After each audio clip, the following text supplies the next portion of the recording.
শুরু হচ্ছে রেডিও তেহরানের বাংলা সংবাদ। সংবাদ জানিয়ে দিচ্ছি সংবাদ শিরোনাম।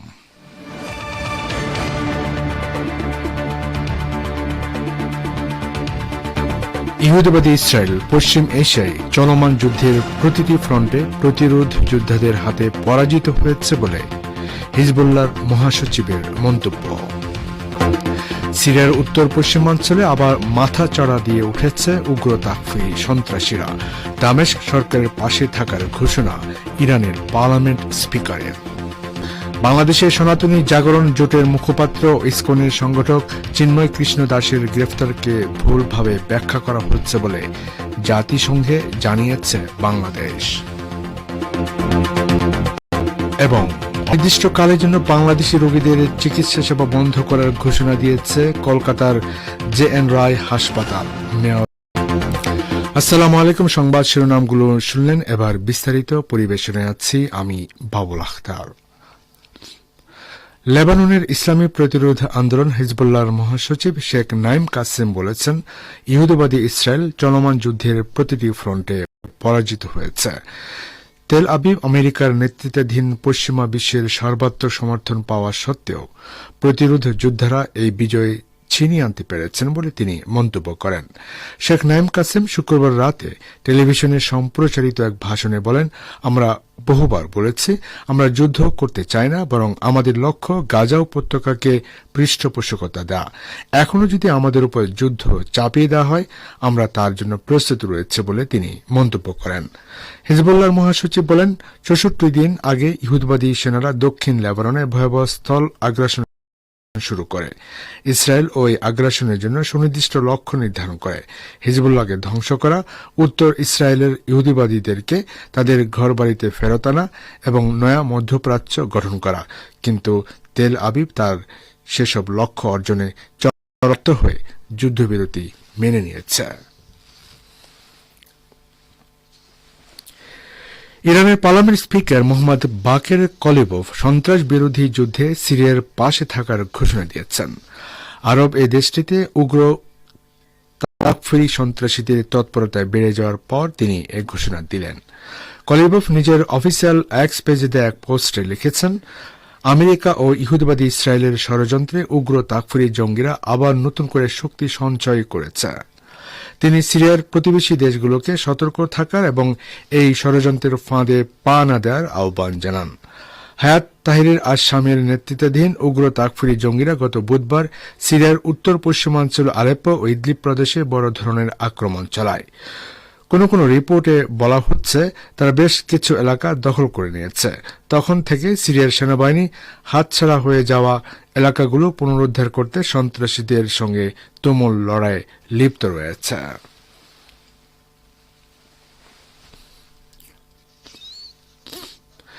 ইসলামী প্রজাতন্ত্র ইরানের পররাষ্ট্রমন্ত্রী আব্বাস আরাকচি বলেছেন, লেবানন ও ফিলিস্তিনি ভূখণ্ডে প্রতিরোধ যোদ্ধাদের বিরুদ্ধে ব্যর্থ হওয়ার পর ইহুদিবাদী ইসরায়েল এবং আমেরিকা সিরিয়ায় উগ্র সন্ত্রাসীদের পুনরুত্থানের চক্রান্ত করছে। শুক্রবার সিরিয়ার পররাষ্ট্রমন্ত্রী বাসাম আল সাব্বাগের সাথে টেলিফোন আলাপে কথা বলেন ইরানের পররাষ্ট্রমন্ত্রী। তিনি সরাসরি বলেন, সিরিয়ার এই অনাকাঙ্ক্ষিত ঘটনা মার্কিন ইহুদিবাদী পরিকল্পনায় ঘটানো হয়েছে। এর আগে বৃহস্পতিবার লেবাননের পররাষ্ট্রমন্ত্রী আবদুল্লাহ বু হাবিবের সাথে ফোন আলাপেও একথা বলেছেন আব্বাস আরাকচি। তিনি জোর দিয়ে বলেন, সিরিয়ার সামরিক বাহিনীর দৃঢ়তায় সন্ত্রাসবাদ মোকাবেলা করা হয়েছে। টেলিফোন আলাপে বাসাম সাব্বাক উত্তরাঞ্চলে আলেপ্পো ও ইদলিব প্রদেশে সন্ত্রাসীদের সাম্প্রতিক হামলার পর ইরানি পররাষ্ট্রমন্ত্রীকে সেখানকার বর্তমান পরিস্থিতি জানান। তিনি বলেন, সিরিয়ার জনগণ ও সরকার সন্ত্রাসীদের আগ্রাসনের বিরুদ্ধে তাদের সর্বশক্তি দিয়ে রুখে দাঁড়িয়েছে এবং সন্ত্রাসীদের চক্রান্ত বাস্তবায়নে সব ধরনের প্রতিরোধ অব্যাহত থাকবে।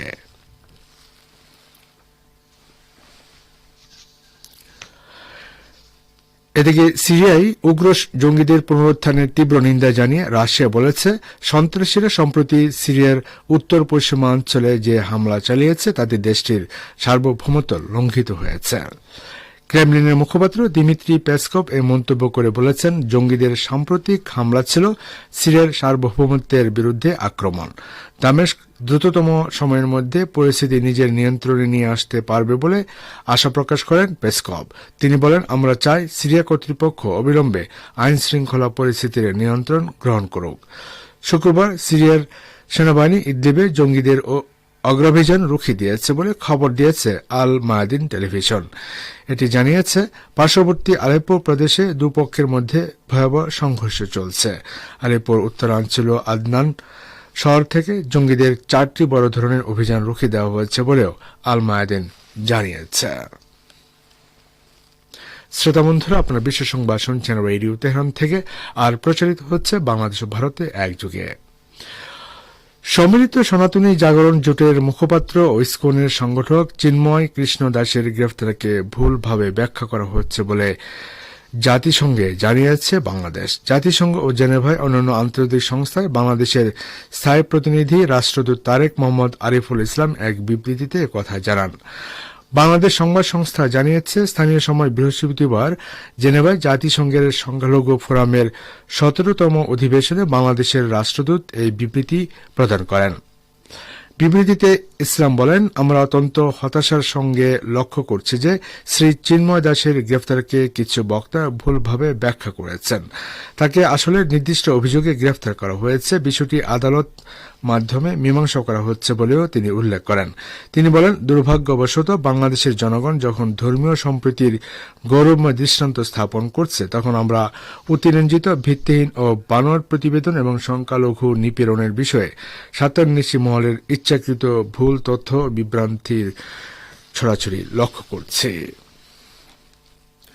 বাংলাদেশের অন্তর্বর্তী সরকারের পররাষ্ট্র উপদেষ্টা মোহাম্মদ তৌহিদ হোসেন বলেছেন, গত 5 আগস্ট পর্যন্ত ভারতের সঙ্গে একরকম সম্পর্ক ছিল, এখন সেটা অন্যরকম। এটাই হলো বাস্তবতা। এই বাস্তবতার নিরিখে আমাদের ভারতের সঙ্গে সম্পর্ক বিনির্মাণ করতে হবে এবং সেটা কন্টিনিউ করে যেতে হবে। আজ দুপুরে ঢাকায় এক সেমিনারে তিনি কথা বলেন। তৌহিদ হোসেন বলেন, আমরা দুই দেশের মধ্যে ভালো সম্পর্ক প্রতিষ্ঠা করতে চাই, তবে আমাদের পানি সমস্যা আছে, সীমান্ত হত্যা আছে। পৃথিবীর অনেক দেশ আছে, সীমান্ত আছে, তবে এমন সীমান্ত হত্যা হয় না। সীমান্তে অপরাধ হতেই পারে, তাই বলে কোন সীমান্তে গুলি করে মারার যুক্তি থাকে না। তিনি আরো বলেন, ভারতীয় মিডিয়া যে ভূমিকা নিয়েছে সেটা দুই দেশের মধ্যে সম্পর্কে কোনো সহায়ক নয়। আমাদের সম্পর্কে ভারতীয় মিডিয়া মিথ্যাচার করছে, সেটা আমাদের মিডিয়াকে তুলে ধরতে হবে।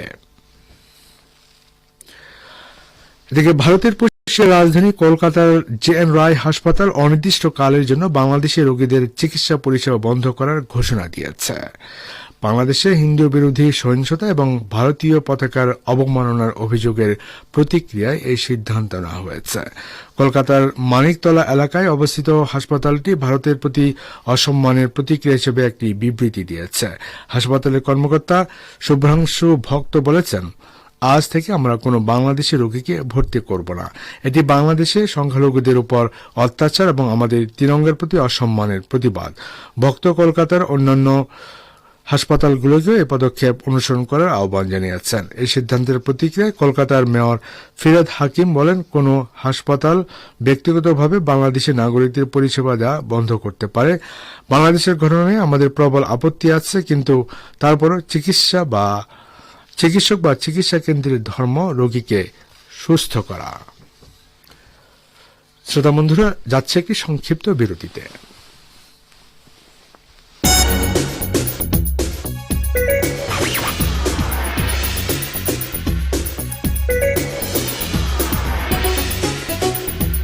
রেডিও তেহরান, খবরের সঙ্গে 24 ঘন্টা।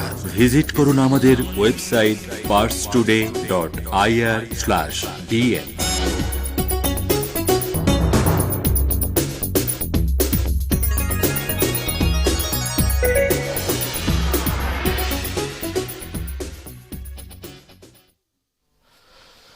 আবার ফিরছি বিশ্ব সংবাদে।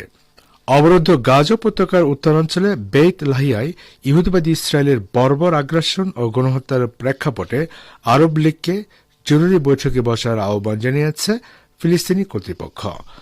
শুক্রবার ফিলিস্তিনি স্বশাসন কর্তৃপক্ষের প্রেসিডেন্টের কার্যালয় থেকে প্রকাশিত এক বিবৃতিতে এই আহ্বান জানানো হয়। এর আগে 24 ঘণ্টায় দখলদার সামরিক বাহিনীর আগ্রাসনে প্রায় 100 ফিলিস্তিনি শহীদ হয়েছেন। ফিলিস্তিনের রাষ্ট্রীয় বার্তা সংস্থা ওয়াফা এক বিবৃতিতে প্রকাশ করে কথা জানিয়েছে। এতে হুঁশিয়ারি উচ্চারণ করে বলা হয়েছে, উত্তর গাজায় ফিলিস্তিনি জনগণের উপর ক্ষুধার যুদ্ধ চাপিয়ে দেওয়া হয়েছে। বিবৃতিতে ইহুদিবাদী ইসরায়েলের গণহত্যামূলক আগ্রাসন, ফিলিস্তিনিদের ঘরবাড়ি ছাড়া করা এবং তাদের উপর ভয়াবহ অনাহারে চাপিয়ে দেওয়ার বিষয়ে আলোচনা করার জন্য আরব লীগের পররাষ্ট্রমন্ত্রী পর্যায়ের জরুরি বৈঠক ডাকার আহ্বান জানানো হয়েছে।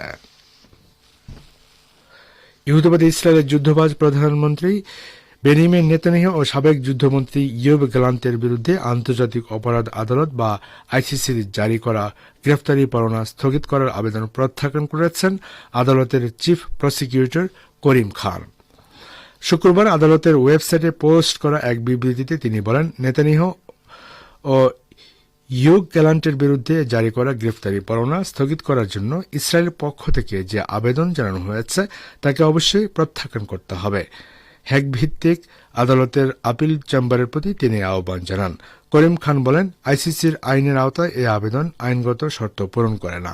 তিনি উল্লেখ করেছেন, ইসরায়েল যে সিদ্ধান্তকে চ্যালেঞ্জ করছে তাতে এই পদ্ধতিগত তদন্তের বিষয়ে অভিযোগ ছাড়া আপিলের জন্য কোনো গ্রহণযোগ্যতা নেই।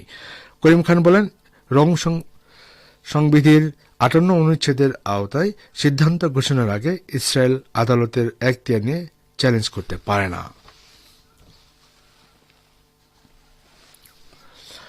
সিরিয়ার উত্তরাঞ্চলে আলেপ্পো শহরে তুর্কি সমর্থিত সন্ত্রাসী গোষ্ঠী হায়াতে তাহরির আশ-শাম বা এসটিএস নতুন করে হামলা চালানোর পর সিরিয়ার সরকারি বাহিনী পাল্টা অভিযান শুরু করেছে এবং তাতে রাশিয়ার যুদ্ধবিমান অংশ নিচ্ছে। শুক্রবার মস্কো জানিয়েছে, সিরিয়ান আরব আর্মিকে সমর্থন দেওয়ার জন্য রাশিয়ার আকাশ প্রতিরক্ষা বাহিনী অবৈধ সশস্ত্র গোষ্ঠীগুলোর অস্ত্র, গোলাবারুদ এবং লোকবলের উপর ক্ষেপণাস্ত্র বোমা হামলা চালাচ্ছে। সিরিয়ার রাশিয়ান রিকনসিলিয়েশন সেন্টারের উপপ্রধান কর্নেল ওলেগ ইগনিয়াসিস সাংবাদিকদের জানান, 24 ঘণ্টায় অন্তত 200 উগ্রবাদী সন্ত্রাসী নিহত হয়েছে। এর আগের দিন রাশিয়া ও সিরিয়ার সম্মিলিত বাহিনীর হামলায় 400 সন্ত্রাসী নিহত হয়েছে বলে তিনি জানান। বৃহস্পতিবার এসটিএস কাতার ভিত্তিক টেলিভিশন চ্যানেল আল জাজিরা এবং তুরস্কের রাষ্ট্রীয় বার্তা সংস্থা আনাদোলুকে জানিয়েছিল যে তাদের যোদ্ধারা আলেপ্পোর বিভিন্ন এলাকা ঢুকে পড়েছে। তারা দাবি করেছিল, আলেপ্পো ও ইদলিব প্রদেশের 400 বর্গ কিলোমিটার এলাকা তারা নিয়ন্ত্রণ নিয়েছে। শ্রোতা বন্ধুরা, আর এর সঙ্গে শেষ করছি রেডিও তেহরান থেকে বিশ্ব সংবাদ। সঙ্গে থাকার জন্য